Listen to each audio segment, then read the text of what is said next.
नमस्कार दोस्तों, स्वागत है एक नई कहानी में। चैनल पर नए हो तो चैनल को सब्सक्राइब जरूर करें। बढ़ते हैं कहानी की ओर। मानसून का मौसम आ गया था। रवि को यह समय बहुत पसंद था। पूरे इलाके में एक ताजगी और साफ सफाई की खुशबू होती थी। बारिश से सब खुश थे। रवि को तो एक विशेष खुशी होती थी। उसे कागज के जहाज बनाना बहुत अच्छा लगता था। रवि अपने घर के बरामदे में बैठकर ध्यान से कागज मोड़ता था। वह हर आकार और प्रकार के जहाज बनाता था, फिर उन्हें गड्ढों में तैराता था। वह देखता रहता था उन्हें बहते पानी में आगे बढ़ते हुए। यह देखकर उसे एक अजीब सी आश्चर्य वाली भावना आती थी। रवि घंटों लगा देता था अपने छोटे छोटे जहाज बनाने में। उसके माता पिता को उसकी यह बात समझ नहीं आती थी। उन्हें लगता था यह बस समय बर्बाद करना है, कुछ उपयोगी काम क्यों नहीं करता, वे कहते। गांव के कई लोग भी उनकी बात से सहमत थे। उन्हें लगता था रवि को घर के काम में मदद करनी चाहिए। इन सब बातों के बावजूद रवि अपने जहाज बनाता रहा। उसे इस काम में खुशी मिलती थी। वह एक दिन एक सच्चा वाला नाव बनाने का सपना देखता था, एक ऐसा नाव जो बड़े नदी में तैर सके। गांव की जिंदगी सरल थी। सबका एक रोल था। बड़े लोग खेती करते थे, बच्चे घर के कामों में मदद करते थे। रवि से भी यही उम्मीद की जाती थी। वह अपने माता पिता के खेतों में मदद करता था। वह अपने भाई बहनों के साथ घर के कामों में मदद करता था। लेकिन रवि का मन इन कामों में नहीं लगता था। उसका मन हमेशा उसके कागज के जहाज की तरफ चला जाता था। अक्सर वह चुपके से नदी किनारे चला जाता था। वहां वह घंटों नावों को आते जाते देखता रहता था। वह उस दुनिया का हिस्सा बनना चाहता था। एक दिन रवि नदी किनारे था, अपनी सोच में खोया हुआ। वह एक नए नाव का डिजाइन बना रहा था। उसे पता ही नहीं चला कि एक आदमी उसकी तरफ आ रहा है।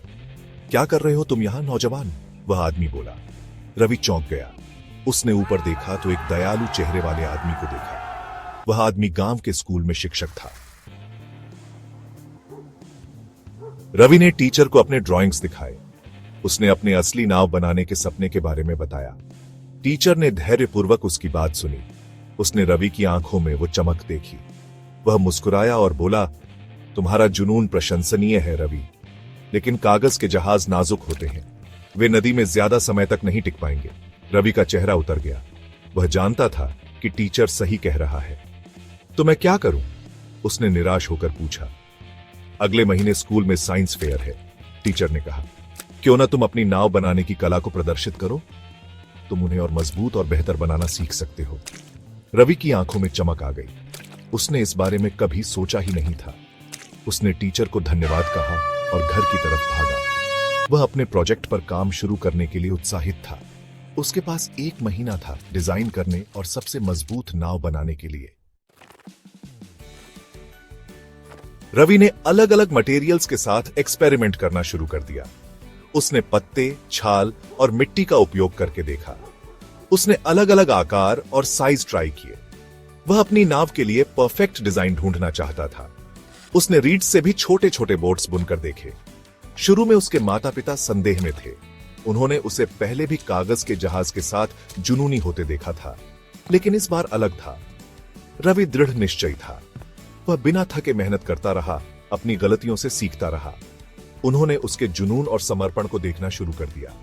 एक दिन रवि को एक आइडिया आया। उसने देखा कि नदी के पास बांस उग रहा था। बांस मजबूत और हल्का था।